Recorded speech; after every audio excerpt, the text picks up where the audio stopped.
আমরা আমানতে খেয়ানত করতেছি, মাপে কম দিচ্ছি, দুর্নীতি করতেছি। জানি আল্লাহ বলে একজন আছেন, জানি রসুল বলে একজন আছেন, জানি মৃত্যু হবে, জানি কিয়ামতে জবাবদিহি করতে হবে, জানার পরেও প্রত্যেকটা ক্ষেত্রে টপ টু বটম আমরা চুরি করতেছি, দুর্নীতি করতেছি, আমানতের খেয়ানত করতেছি। এবং আমরা বাইরে আবার জুমার নামাজও পড়তেছি, ঈদের নামাজও পড়তেছি, কোনো কোনো ক্ষেত্রে চিল্লা দিচ্ছি এবং শেষ বয়সে হজ করে মনে করতেছি যে আমি মাশাআল্লাহ জান্নাতে চলে যাব। মাহফিল অ্যাপ, একজন মুসলিম হিসেবে মাহফিল অ্যাপ ব্যবহার করা আমাদের ইমানি দায়িত্ব। আমাদের ইসলামের কনসেপ্টটা এরকম। এই কারণে আসলে আমরা আলটিমেট যে একটা সোশ্যাল রেভলিউশনের কথা বলি, এটা হয়ে উঠতেছে না। এখন অনেক বড় বড় কথা বলে ফেললাম, এখন আমি বেসিক জায়গাতে এসে শেষ করি। দেখেন, নবী সাল্লাল্লাহু আলাইহি ওয়াসাল্লামের এই যে ভিত্তিটা, বেসটা সমাজ সংস্কারের, এটা তার ইন্তেকালের সাথে সাথে কিন্তু শেষ হয়ে যায় নাই। শেষ হয়ে গিয়েছিল কি? বরং তারপরে 4 খলিফার যুগ আসছে। কত খলিফা বলেন? আপনারা তো জানেন অনেকেই। আবু বকর রাদিয়াল্লাহু আনহু প্রায় 2-2.5 বছর শাসন করেছেন। তখন কি ওটা চেঞ্জ হয়ে গিয়েছিল, আবার জাহিলিয়াতে চলে গেছিল? না, ওই জায়গা ছিল, বরং আরও ডেভেলপ করেছে। তারপরে ওমর রাদিয়াল্লাহু আনহু 10 বছর। এই 10 বছরকে বলা হয় বিশ্বের ইতিহাসের সেরা শাসন। আজ পর্যন্ত কেউ এটা প্রতিষ্ঠা করতে পারেনি, পেরেছে? আধুনিক রাষ্ট্র ব্যবস্থার প্রত্যেকটাই ওমর রাদিয়াল্লাহু আনহু থেকেই আসছে, প্রত্যেকটা মন্ত্রণালয় পর্যন্ত। এরা এটা স্বীকার করতে চায় না। আমি আমার সাথে যদি বসে ডিবেট, আমি প্রমাণ করে দেখাবো ইনশাআল্লাহ। তারপরে আসছে উসমান রাদিয়াল্লাহু আনহুর 12 বছর, আরও ডেভেলপ করেছে। তারপরে আসছে আলী রাদিয়াল্লাহু আনহুর প্রায় 2-2.5-3 বছর। ওই সময় একটু গৃহযুদ্ধ হয়েছিল। এটা সাহাবীদের ব্যাপার, আমরা এগুলো নিয়ে কোনো মন্তব্য করব না। সাহাবীদের মধ্যে যত কনফ্লিক্টই হোক না কেন, আমরা তাদেরকে নিয়ে কোনো মন্তব্য করতে যাব না। এটা আকীদার খেলাফ আহলুস সুন্নাহ ওয়াল জামাত।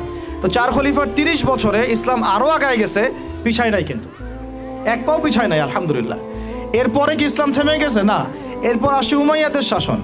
উমাইয়ারা 97 বছর শাসন করছে ওই প্ল্যাটফর্মের উপর দাঁড়াই। তারপরে শাসন করছে আব্বাসীয়রা প্রায় 550 বছর ওই প্ল্যাটফর্মের উপর দাঁড়াই। বরং আব্বাসীয়দের সময় আপনারা জানেন, ওই যে খলিফা আল মামুনের নাম শুনেছেন না? খলিফা আল মামুন। তো তখন দেখা যায় যে বাইতুল হিকমা, আমরা যেটাকে বলি দ্য নলেজ অফ উইজডম, বাগদাদে প্রতিষ্ঠা করা হয়েছিল। পৃথিবীর ইতিহাসে এইরকম সমৃদ্ধ বিশ্ববিদ্যালয় লাইব্রেরি কখনো হয় নাই, যেটা 1258 সালে এই তাতার মঙ্গলরা এসে ধ্বংস করেছিল। ওখানে প্রায় 6 লক্ষ কিতাব ছিল। ওই 6 লক্ষ কিতাবকে তারা পুড়িয়েছে, এই ইউফ্রেটিস নদীতে ফেলে দিয়েছে। ওই কিতাবগুলো এখনও পাওয়া যায় নাই। না জানি এই কিতাবে কী কী জ্ঞান ছিল আমরা জানিও না, কিন্তু এগুলো এখনও আনা হয়নি, পাওয়া যায়নি। আর ওরা আমাদের সভ্যতা ধ্বংস করে দিয়েছিল। এই যে মঙ্গলরা, তাতারিরা, হালাকু খায়, চেঙ্গিস খানের বংশধর যারা, এগুলো হয়েছে হিস্ট্রিতে। ওই জ্ঞানতাত্ত্বিক রেভলিউশনের উপর দাঁড়াই, ইকরা বিসমি রাব্বিকাল্লাযী খালাক, ওর উপর দাঁড়াই এই যে আমাদের খলিফারা শাসন করেছেন এভাবে। তারপরে আসছে মামলুকরা। মামলুকদের হাতে আবার এই যে আপনার এই যে কি যুদ্ধটার নাম, যেটা ইয়াদের সাথে হয়েছে, এই মঙ্গলদের সাথে, আইন জালুত, এটার নাম হচ্ছে আইন জালুতের যুদ্ধ। এই যুদ্ধে আবার মঙ্গলরা পরাজিত হয়েছে, তখন মঙ্গলদের দাপটটা কমে যায়। তারপরে আবার শাসন করেছে আইয়ুবীরা। আইয়ুবীদের মধ্যে আছে সালাউদ্দিন আইয়ুবীর নাম শুনেছেন, যার হাতে বাইতুল মুকাদ্দাস জয় হয়েছিল। তারপরে শাসন করেছে এদিকে ফাতেমিরা, মোগলরা করেছে। তারপরে ওইদিকে কর্ডোভার দিকে আন্দালুসিয়ায় মুসলিমরা শাসন করেছে, এইদিকে আবার উসমানীয়রা শাসন করেছে। এইভাবে প্রায় 1250 বছর পুরো মুসলমানরা বিশ্বে শাসন করেছে ওই জ্ঞানতাত্ত্বিক বিপ্লবের উপর দাঁড়ায়। তারা জাহিলিয়াতে ফিরে যায় নাই। যখনই মুসলমানরা ইমান দুর্বল হয়ে গেছে, আমল দুর্বল হয়ে গেছে, আপনার তাসকিয়া দুর্বল হয়ে গেছে, হারাম রিজিক খাওয়া শুরু করেছে, দুনিয়াদার হয়ে গেছে, আমাদের চেতনা শেকড় ভুলে গেছে, হ্যাঁ, আমাদের মানে ইকোনমি নষ্ট হয়ে গেছে, পলিটিক্যাল অ্যাফেয়ার্সের গন্ডগোল চলে আসছে, তখন থেকে আস্তে আস্তে আমরা আবার এই ডমিনেটেড হয়ে গেছে। একে লাস্ট আমি হিসাব করেছি প্রায় 220 বছরে এই ফরাসি বিপ্লবের পর থেকে আমাদের অধঃপতনের সময়টা শুরু হয়েছে। কারণ কি? অনেক কারণ।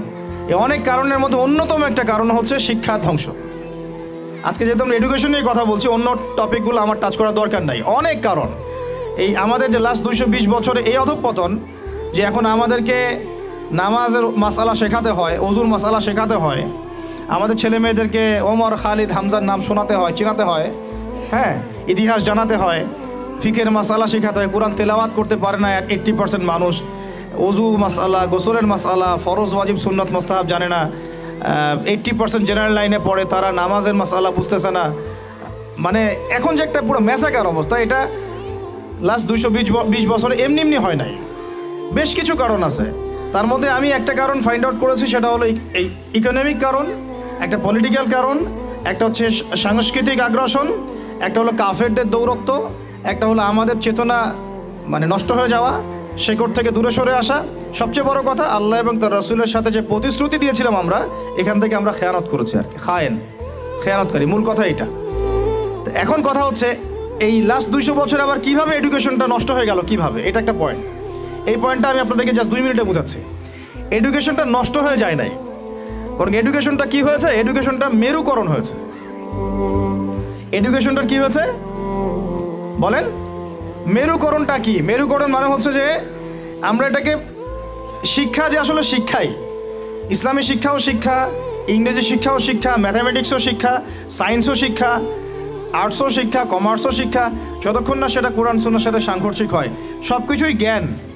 এই কনসেপ্টটা আমরা ভুলে গেছি। এই কনসেপ্টটা আমাদের বাপ দাদাদের ছিল, মানে 1200 বছর আগে যারা ছিল তাদের এই কনসেপ্টটা ছিল। আমি যে কলমটা দিয়ে কথাগুলো লিখেছি না, এই কলমের যে বলটা আছে, এই বলটা আবিষ্কার করেছে মুসলমানরা, এই কলমটা আবিষ্কার করেছে মুসলমানরা। এই যে কফিটা খাইতে খাইতে আমি এটা লিখছি, এই কফিটা আবিষ্কার করেছে মুসলমানরা। এই কাগজ, এই যে আপনার দফতর, চেয়ার, এই টেবিল, মানে আপনি যেগুলো দেখতেছেন সামনে, যা সামনে দেখতেছেন আপনি, সবই মুসলমানদের।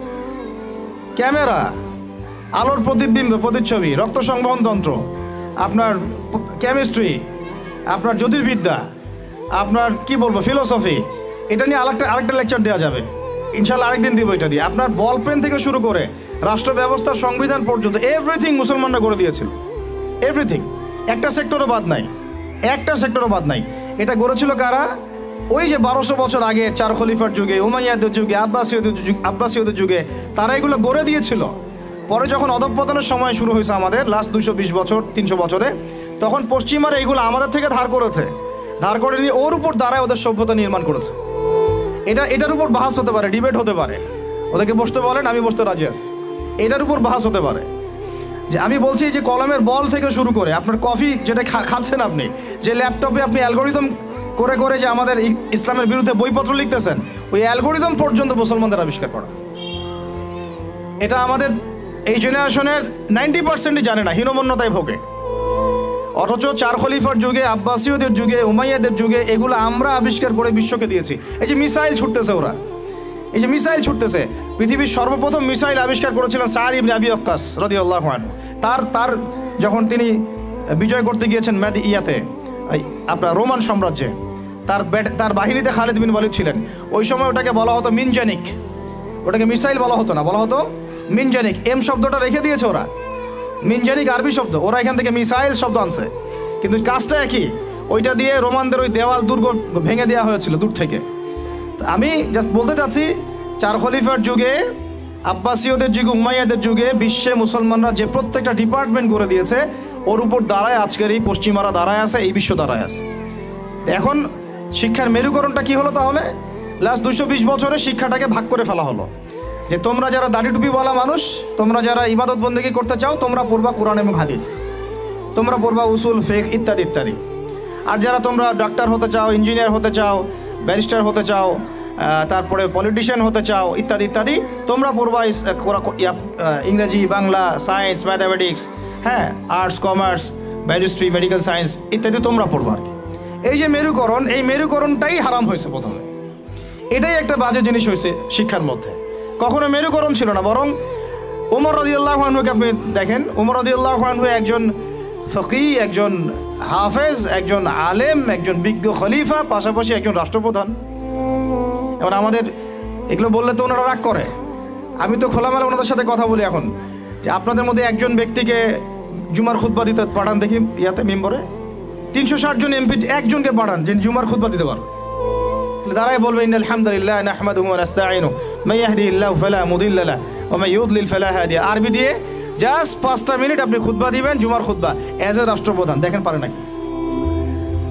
1200 বছর যিনি খলিফা তিনি খুতবা দিয়েছেন, তিনি ছিলেন ফকিহ, তিনি ছিলেন আলেম, তিনি ছিলেন বিজ্ঞ পণ্ডিত, তিনি হাফেজ। এই 1250 বছরে যিনি ফিলোসফার, তিনি এদিকে আবার মুহাদ্দিস। যিনি মেডিকেল সায়েন্সের দক্ষ তিনি আবার এদিকে হাফেজ, সেখানে কারি, সেখানে আলেম। এই শিক্ষার বিভক্তিটা আমাদের মধ্যে ছিল না। সেকুলার কনসেপ্টগুলো যখন আসছে এই লাস্ট 200-300 বছরে, তখন থেকে আস্তে আস্তে শিক্ষাটাকে এইভাবে ভাগ করে আমরা একাকার করে ফেললাম। এখন একজন মসজিদের ইমাম সাহেবকে আপনি যদি জিজ্ঞাসা করেন যে সিরিয়ার রাজধানীর নাম কি, বলতে পারবে না অনেকেই। অর্থনীতির এটা কি, বিটকয়েন কি জিনিস, ও বলবে এটা আবার কি জিনিস। ক্রিপ্টোকারেন্সি কি, বলবে এটার নাম তো জীবনে শুনি নাই, অথচ এটা ইকোনমিক্সের একটা বেসিক জিনিস। ইনফ্লেশন কি দেখবেন অনেকেই বলতে পারতেছে না, কিন্তু সে দাওরাত হাদিস পাস করেছে, ইফতা দিয়েছে, তাখাসুস করেছে। তাহলে শিক্ষাটাকে আমরা এভাবে ভাগ করে ফেললাম। এদিকে আবার যারা জেনারেল লাইন আমরা পড়েছি, ধরেন জিজ্ঞাসা করেন যে ফরজ গোসল কেমন করে করতে হয়, সবাই ফরজ গোসল করি, কিন্তু আমরা যারা ম্যাচিউরড এবং ম্যারিড অনেকেই মাসালা ভুল আছে। অনেকেই পর্দা করে, পর্দার ফরজগুলো বলতে পারবে না। নামাজ, সবাই নামাজ পড়ে, নামাজের আরকান আহকামগুলো বলতে পারতেছে না। আমাদের এই যে ইয়াং জেনারেশন যারা স্কুলে, কলেজ, ইউনিভার্সিটিতে পড়েন, আপনি সবাইকে ধরে অজুর খালি 4টা ফরজ জিজ্ঞাসা করেন, অজু 4 ফরজ কি বলো দেখি, দেখবেন বলতে পারতেছে না। এই যে অবস্থাটা, এটা কি আপনাদের কাছে মনে হয় এমনি হঠাৎ করে হয়েছে? নো, এটা বিগত 100-200 বছরের ওদের মেহনতের ফসল। আর আপনারা কি চাচ্ছেন এটা একদিনে একটা স্কুল দিয়ে চেঞ্জ করতে? মোটেই পসিবল না, আর মোটেই পসিবল না। আর যদি মনে করেন একজন ভাই, একটা সরকার, একটা প্রশাসন, একটা ইসলামিক দল, তার উপর দায়িত্ব চাপাই দিলে আমরা দায়মুক্ত হব, কোনোদিনও সম্ভব না। আমাদেরকে আরও এরকম 30-40 বছরের একটা মিশন নিয়ে নামতে হবে। 30 বছর একটা মিশন নিয়ে নামতে হবে। 30 ইয়ার্সে আমরা কোন জেনারেশন দেখতে চাই। এই আমার মেয়েটার বয়স যখন, এখন বয়স ওর 5 বছর 6 বছর, ওর বয়স যখন 20 বছর হবে, তখন আমি ওকে কোন জায়গায় দেখতে চাই, এবং এই 15 বছর আমি কিভাবে পড়ালে ওকে আমি ওই জায়গায় নিতে পারবো, এই ফিকিরটা আমাদেরকে করতে হবে। এখন কাজ মোটামুটি করা হয়ে গেছে, খালি দরকার সমন্বয়। এই দুইটাকে সর্বোচ্চ সমন্বয় করা। এখন সমন্বয় আবু তোহা আদনান ভাই করবে না, সমন্বয় মিজানুর রহমান আজহারি ভাই করবে না, সমন্বয় বাংলাদেশের শিক্ষামন্ত্রীর দিকে তাকায় থেকে লাভ নাই, সমন্বয় অমুক হুজুর তমুক দল তারা করবে না। সমন্বয়ের দায়িত্ব আপনার সবার, আপনাদের সবার। কারণ সন্তান তো আপনার ফিকির কি, আপনার চিন্তা কি। আমরা সবাই রেডিমেড পাইলে সেখানে গিয়ে একটা জিনিসকে মানে নার্সিং করতে চাই, যে ওরা করুক তারপরে গিয়ে আমি জয়েন হব না। এই চিন্তাটাই ত্যাগ করতে হবে। আপনাদেরকেই তৈরি করতে হবে প্ল্যাটফর্ম, আপনাদেরকে প্ল্যাটফর্ম তৈরি করতে হবে। আমি খোলামেলা কথা বলতেছি, আপনাদেরকে জায়গা দিতে হবে রংপুরে। যদি রংপুরে চান যে এরকম কোনো স্কুল না, এটা তো স্কুল একটা বিগিনিং, প্লে থেকে 5 পর্যন্ত, ওরা মাস্টার্স পড়বে না, মাস্টার্স পরীক্ষা দিবে না, ওই পর্যন্ত তো আরও 15 বছর বাকি আছে।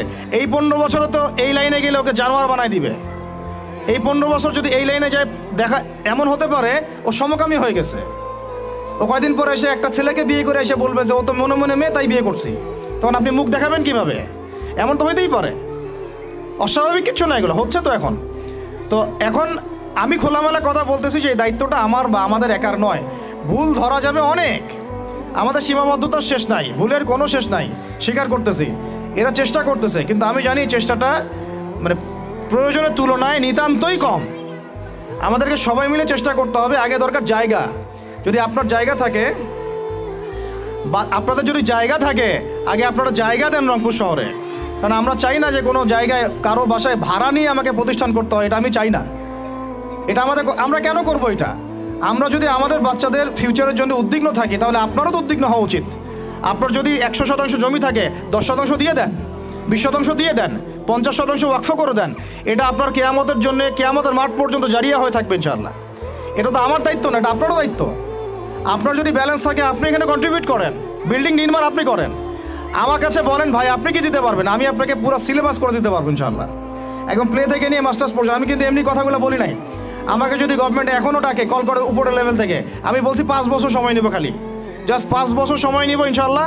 আমাকে 100 জনের প্যানেল দিয়ে দেন, পুরো শিক্ষা সিস্টেম চেঞ্জ করে দেওয়া যাবে ইনশাআল্লাহ। আল্লাহ পাক আমাদেরকে বুদ্ধি প্রতিবন্ধী হিসেবে তৈরি করেন নাই। যারা আছে এদের মাথায় কি আছে, এরা কি পাস করে আসছে, এটা আমরা খুব ভালো করে জানি, কিন্তু আমরা অন্যকে আন্ডারএস্টিমেট করতে চাচ্ছি না। আমাদের নিজেদের উপর কনফিডেন্স আছে আমাদের, এটাকে চেঞ্জ করা খুবই সম্ভব, ভেরি মাচ পসিবল। এই ক্লাস 5 পর্যন্ত বাচ্চাদেরকে যদি আমরা এভাবে গড়ে তুলতে পারি, আস্তে আস্তে পর্যায়ক্রমে 8, 9, 10 এভাবে গিয়ে আমরা ইনশাল্লাহ মাস্টার্স পর্যন্ত যেতে পারবো ইনশাল্লাহ।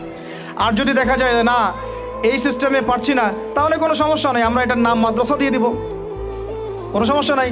তহা জিন্নুরাইন ইসলামিক স্কুলের দরকার নাই, আমার তহা জিন্নুরাইন ইসলামিক মাদ্রাসা থাকলেও চলবে, স্কুলই হতে হবে শেষে, নট নেসেসারি। আমার দরকার সিলেবাসটা কি, আমি পড়াচ্ছি কি, আমার এনভায়রনমেন্ট কি, আমার বাচ্চারা খেলতেছে কি না, ভালো খাচ্ছে কি না, ওদের পরিবেশ কেমন, এটা মূল কথা, আমার টাইটেলটা মূল কথা না। আর এই প্রজেক্টটা আমরা চাই সারা বাংলাদেশের 64টা জেলায় একটা করে বড় বড় ইউনিভার্সিটি হোক এবং 68,000 গ্রাম বাংলায় একটা করে মক্তব হোক। তাহলে দেখবেন আগামী 20 বছরে আমি ইনশাআল্লাহ আপনাদেরকে একটা প্রজন্ম করে দিতে পারবো ইনশাআল্লাহ। তবে এই দায়িত্বটা কিন্তু আমার একার না, আমি আপনাদেরকে উদাত্ত আহ্বান খোলামেলা বলতেছি, আপনাদেরকে আগে আসতে হবে। জায়গা থাকলে জায়গা দেন, আপনাদের অর্থের কন্ট্রিবিউশন করতে পারেন সেটা করেন, যদি আপনি ব্যালেন্স দিতে পারেন সেটা করেন, ফাইন্যান্সে হেল্প করতে পারেন সেটা করেন।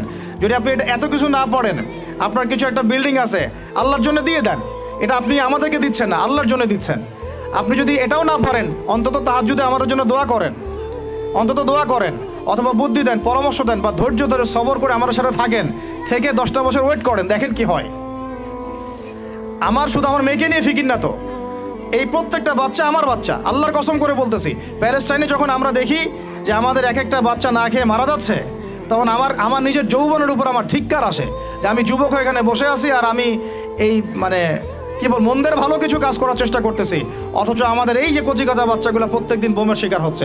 ধিক্কার আমাদের যৌবনের উপরে, আর ধিক্কার আমাদের ক্ষমতার উপরে, আর ধিক ওইসব রাজতন্ত্রের উপরে যাদের ভিত্তির উপর দাঁড়ায় ওই কাজগুলো তারা করতেছে। তো আমি বলতে গেলে অনেক বেশি আবেগী হয়ে যাই, তো ওইদিকে আমি যাচ্ছি না। বাচ্চাদের ক্ষুধা পাইছে, আমি শেষ করে দিচ্ছি। আমি জাস্ট আপনাদেরকে 10টা নসিহা করব, জাস্ট পয়েন্ট বাই পয়েন্ট। আমি ফজরের পরে এটা বসে লিখেছিলাম, আপনারা এই 10টা কাজ কখনো ছাড়বেন না। আমাকে ওয়াদা করেন, এই 10টা কাজ আপনারা বাচ্চাদের ফিউচারের স্বার্থে কখনো ছাড়বেন না ইনশাআল্লাহ। আমার 1 মিনিট শেষ করে দিচ্ছি। আমার আহ্বান আপনাদের প্রতি একটাই, যে দায়িত্ব এটা আমাদের একার না। ইসলামিক স্কুল করা চারটাখানি কথা না। আমরা এমন একটা সমাজে বাস করি, ভালো কিছু দেখলেই বিভিন্ন লকব লাগায় দেওয়া শুরু করি। কালকে যদি আমাকে একটা লকব লাগায় দেয়, আপনি তো কিছু করতেও পারবেন না। অতএব এই কাজটা আমার একার নয়, এই কাজটা আমাদের সবার। ভালো কিছু দেখলেই আমরা ট্যাগ লাগানো শুরু করি। আর আমাদের ভিতরে যে শত্রুটা আছে, এরা থাকলে বাইরের শত্রুর দরকারই নাই। আর খোলামেলা কি বলবো আপনাদেরকে, ইসলামিক স্কুল করাটা মূল উদ্দেশ্য না আমাদের উদ্দেশ্য হচ্ছে ইসলামিক ইউনিভার্সিটি করা, প্রত্যেক জেলায় অন্তত একটা করে, যেখানে একটা বড় ক্যাম্পাস থাকবে, আবাসিক জায়গা থাকবে, নুরানি থেকে শুরু করে নাজেরা, হিপস, একদম দাওরা ইফতা পর্যন্ত, পাশাপাশি প্লে থেকে মাস্টার্স পর্যন্ত, এই দুইটাকে কম্বাইন করা হবে ইনশাআল্লাহ। এটার জন্য আপনাদের পক্ষ থেকে আমাদের দরকার সহযোগিতা। আমি এভাবে কিন্তু কখনো সহযোগিতা কখনো অনলাইনেও চাই না, অফলাইনে বলিনি কখনো। যতটুকু পারছি আমরা নিজেদের মতো করে করছি, বাট এটা আমার একার পক্ষে আর পসিবল না, আমাদের পক্ষে মোটেই পসিবল না।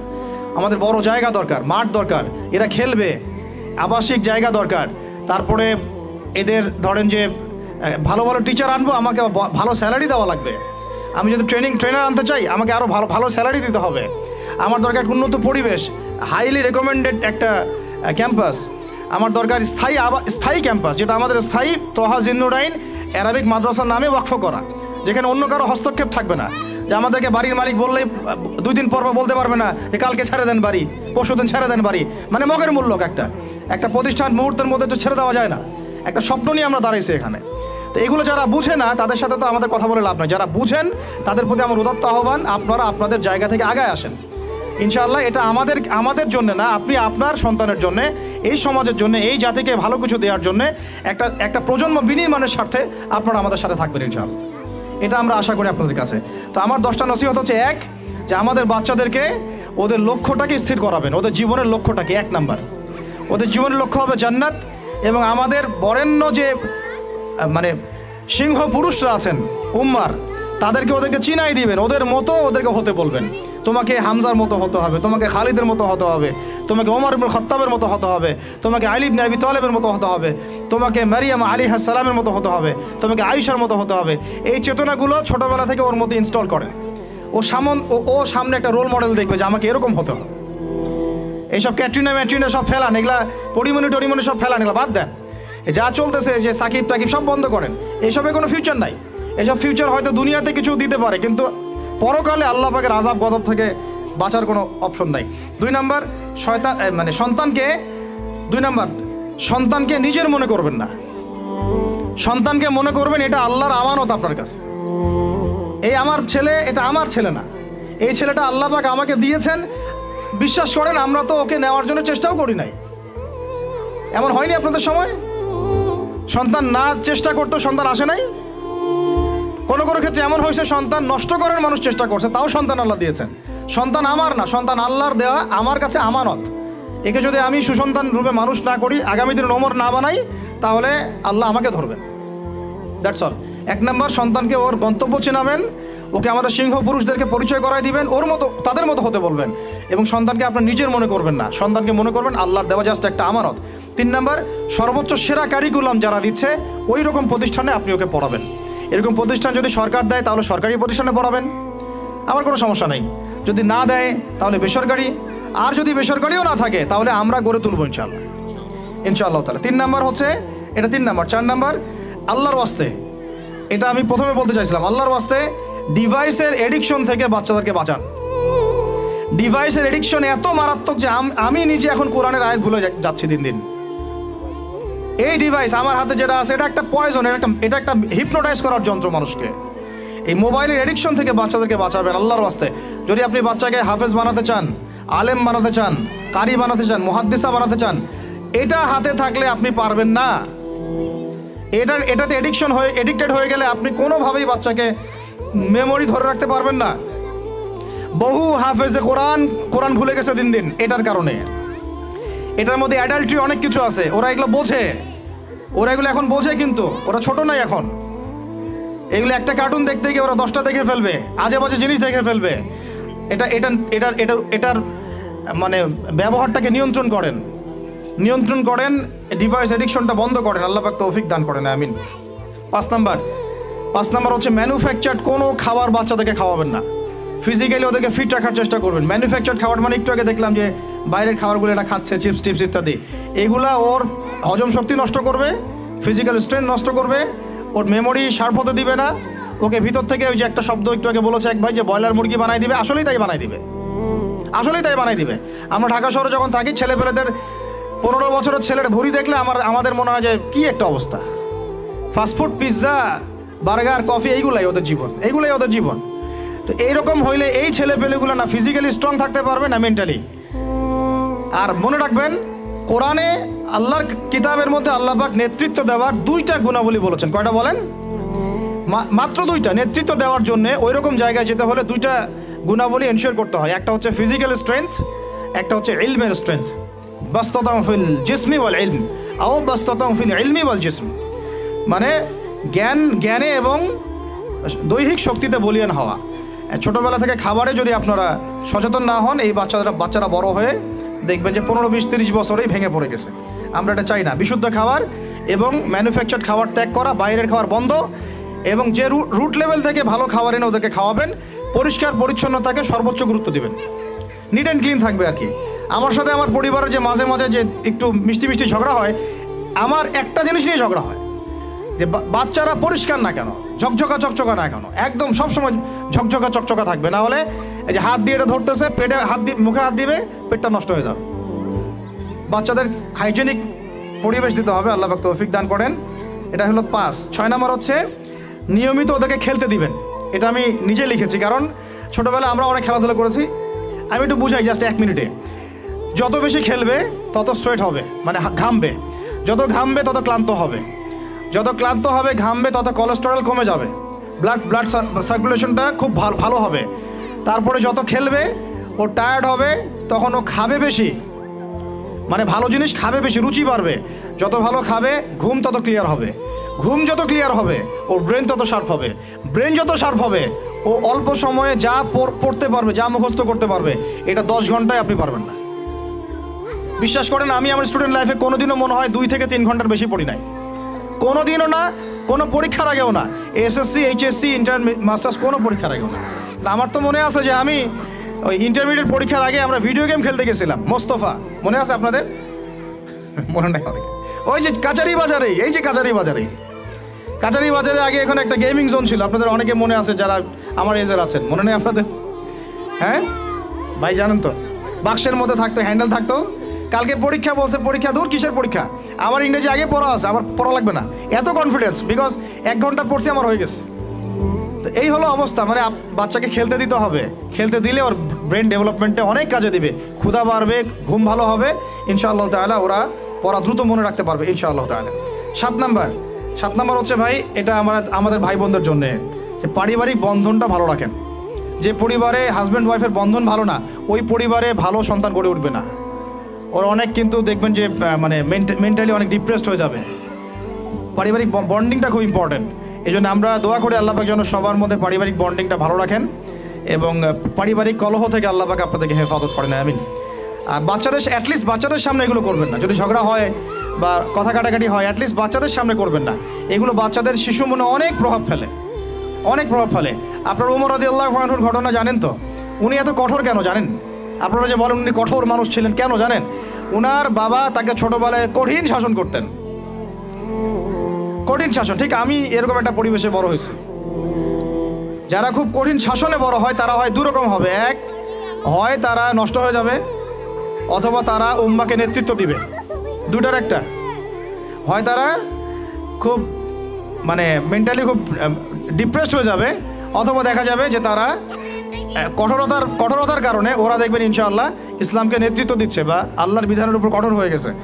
তো আপনারা পরিবারের মধ্যে একটা হৃদ্যতার বন্ধন রাখবেন, যাতে করে পারিবারিক বন্ধন ঠিক থাকে। বাচ্চাদের সামনে অ্যাটলিস্ট কোনো রকম কোলাহল বা ঝগড়াঝাটি বা গায়ে হাত তোলা বা যে সমস্যাগুলো আমাদের সমাজে হচ্ছে, এগুলো যেন কখনো না হয়। আল্লাহ পাক যেন আপনাদের পরিবারের বন্ধনটাকে সুন্দর রাখেন, আমিন। আর 8 নাম্বারটা হচ্ছে বাবাদেরকে বলছি আমি, যে বাবাদের উচিত হবে, মাদের দায়িত্ব না শুধু সন্তানদেরকে সময় দেয়া, বাবাদেরকে সন্তানদেরকে সময় দিতে হবে। Because brother, you are not a money making machine at all. আপনি মানি মেকিং কোনো মেশিন না। আপনার কাজ শুধু টাকা আর্ন করা না তো, আপনার আমার কাজ হচ্ছে বাচ্চাকে সময় দেয়া। কোরআন আপনি খোলেন, কোরআনের মধ্যে আপনি মা এবং ছেলের কোনো কনভারসেশন পাবেন না। আমার জ্ঞান ক্ষুদ্র, যদি থাকে আমাকে জানায়েন, যে কোনো জায়গায় যদি থাকে, কোনো জায়গায় যদি পান মা এবং ছেলের কনভারসেশন আমাকে জানায়েন। আমি কোথাও কোরআনে মা এবং ছেলের কোনো কনভারসেশন পাই নাই, মা এবং সন্তানের কোনো কনভারসেশন পাই নাই। আমি যদি ভুল হই বা আমার যদি জানা না থাকে আপনি আমাকে জানাই দিন। আমি সব জায়গায় পাইছি বাবা ছেলে, বাবা ছেলে, বাবা ছেলে, বাবা এবং ছেলের কনভারসেশন।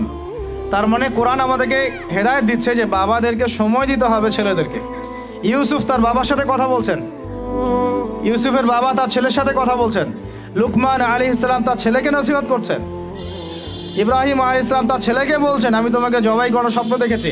মা ছেলের কনভারসেশন খুব পাওয়া যায় না। আমি জানি না, কোনো জায়গায় থাকতে পারে, থাকলে আমাকে জানায়েন, কিন্তু আমি পাইনি কখনো। তো বাবাদেরকে বলবো আপনি সন্তানকে সময় দেন, because you are not a money making machine at all. আপনি কোনো মানি মেকিং মেশিন নন। এটা হলো 8 দুটো বলে শেষ করতেছি। 9 নম্বর হচ্ছে সন্তানকে চাপ দিবেন না, চাপ দিয়ে ওকে জোর করে কোনো কাঠামো দেওয়ার চেষ্টা করবেন না, বরং আপনি খুঁজে বের করেন আপনার সন্তানের মধ্যে ইউনিক প্রতিভা কি আছে। এই মেয়েটার মধ্যে হয়তো একটা প্রতিভা আছে যেটা আমার মেয়ের মধ্যে নাই, এর মধ্যে একটা প্রতিভা আছে ইউনিক যেটা ওর মধ্যে নাই, ওই ছেলেটার মধ্যে একটা প্রতিভা আছে যেটা আবার এই মেয়ের মধ্যে নাই। আপনি কখনো কারোর সাথে কারো তুলনা করবেন না। তুমি মারিয়ামের মতো ফার্স্ট হতে পারো নাই কেন, তুমি ওই সুমাইয়ার মতো সেকেন্ড কেন হলো না, তুমি ওই আবদুল্লার মতো কেন ফার্স্ট হলো না, কখনো এরকম তুলনা করবেন না। এগুলো করলে ছেলেরা ভিতর থেকে, মেয়েরা ভিতর থেকে খুব ডিপ্রেসড হয়ে যায়, আত্মবিশ্বাস হারায় ফেলে। ওরা মানে মনে করে হয়তো আমার দ্বারা কিছু হবে না। বরং আপনি আর উৎসাহিত করবেন, কোনো সমস্যা নেই বাবা, কোনো সমস্যা নেই আম্মু, এবার বড় নেই পরে এবার হবে ইনশাআল্লাহ। বরং তাদেরকে সময় দিবেন এবং খুঁজে বের করবেন যে কোন প্রতিভা আপনার মেয়ের মধ্যে, আপনার ছেলের মধ্যে আছে। কেউ দেখবেন খুব ভালো লিখতে পারে, কেউ ভালো আবৃত্তি করতে পারে, কেউ ভালো নেতৃত্ব দিতে পারে, কেউ ভালো দেখবেন যে মাশাআল্লাহ মুখস্থ করতে পারে। প্রতিভা বিচক্ষণতার সাথে ফাইন্ড আউট করতে হবে। এটা আমার কাজ বাবা হিসাবে, আপনার কাজ মা হিসাবে। আল্লাহ পাক আমাদেরকে এটা করার তৌফিক দান করেন, আমি জোর করে চাপায় দেওয়া যাবে না। আর একটা নসিহত শেষ, সেটা হলো আমরা তো 5 ওয়াক্ত নামাজ পড়বই, বাচ্চাদেরকে তো ইসলামিক পরিবেশ দিবই। আমাদের তাহাজ্জুদের ওয়াক্তে 2 রাকাত নামাজ পড়াটাকে আপনার উপর ফরজ করে নেন। তাহাজ্জুদের ওয়াক্তে অন্তত 2 রাকাত নামাজ পড়াকে আপনার আমার উপর ফরজ করে নেন, যদিও এটা ফরজ না, ফরজ করে নেন। কারণ ওই সময় দোয়া যেগুলো করা হয় আল্লাহর কাছে একদম সরাসরি কবুল হয়। আপনাদেরকে আমি একজন মনীষীর কথা খালি বলবো, ইমাম বুখারী রাহিমাহুল্লাহ, নাম শুনেছেন আপনারা? তার কিতাব কিয়ামত পর্যন্ত ইনশাল্লাহ পড়ানো হবে। ওইটা না পড়ে কেউ আলেম হয় না, তাই না বিষয়টা? তিনি যে একসময় অন্ধ ছিলেন আপনারা কি জানেন? তিনি যে একসময় চোখে দেখতে পারতেন না আপনারা কয়জন জানেন? তার মা তাহাজ্জুদের ওয়াক্তে আল্লাহর কাছে কান্না করতে করতে করতে করতে, আল্লাহ আমার ছেলের চোখটা ভালো করে দাও, আল্লাহ আমার ছেলের দৃষ্টিশক্তি ফিরায় দাও, আল্লাহ আমার ছেলের দৃষ্টিশক্তি ফিরায় দাও। মায়ের এই দোয়া আল্লাহ পাকের আরশ পর্যন্ত পৌঁছে যায় অলৌকিকভাবে, মিরাকুলাসলি। ইমাম বুখারী রাহিমাহুল্লাহ সকালবেলা উঠে চোখে দেখা শুরু করেছে। আজকে ইমাম বুখারী কি এবং তার কিতাবের মূল্য কি, তার মর্যাদা কোথায়, তার কিতাব না পড়লে আমাদের মতো কোনো মানুষ আলেম হতে পারবে না, এটা আমরা এখন স্বতঃস্বীকৃত। কিভাবে হয়েছে ভাই বোনেরা? দোয়ার মাধ্যমে। প্রচুর দোয়া করতে হবে সন্তানদের জন্য। আমি যতবার বাইতুল্লাহ যতবারই জিয়ারত করেছি, তাওয়াফ করেছি, প্রত্যেক তাওয়াফে আমি সবসময় দোয়া করি আমার ছেলে মেয়েদের জন্য। আল্লাহ আমার ছেলে ওসমানকে ওসমান রাদিয়াল্লাহু আনহুর মতো বানাও, শর্টকাট দোয়া আর কি। আমার ছেলে মেয়ে মারিয়ামকে মারিয়াম আলাইহিস সালামের মতো বানায় দাও। আল্লাহ আমার মেয়ে আয়েশাকে আয়েশা রাদিয়াল্লাহু আনহার মতো বানায় দাও। আল্লাহ আমার ছেলে ওমরকে ওমর ইবনে খাত্তাবের মতো বানায় দাও। আপনারা এভাবে দোয়া করতে থাকবেন। দোয়া কবুলের সময়গুলো খুঁজে খুঁজে বের করে দোয়া করতে থাকতে হবে ইনশাআল্লাহ। বাবা মার দোয়া আল্লাহ পাক ফেলবেন না ইনশাআল্লাহ। আল্লাহ পাক আমাদেরকে এই বিষয়গুলো আমল করার তৌফিক দান করেন। আর সব সময় ছেলে মেয়েদেরকে আত্মবিশ্বাস দিবেন। যত তাদেরকে কনফিডেন্স দিবেন ওরা আরও ভালো করবে। যত ধমক দিবেন এই তুই পারিস না, তোর দ্বারা হয় না, তুই কি করস, ইত্যাদি ইত্যাদি, তত দেখবেন ও আর পারতেছে না। আমি বেসিক্যালি ছোট থেকে যে বড় হয়েছি এই জিনিসটার অনেক ঘাটতিতে বড় হয়েছে, কনফিডেন্স না দেয়া। তবে সবাই সব কিছু হয় না, কিছু ব্যতিক্রম বিষয় থাকে।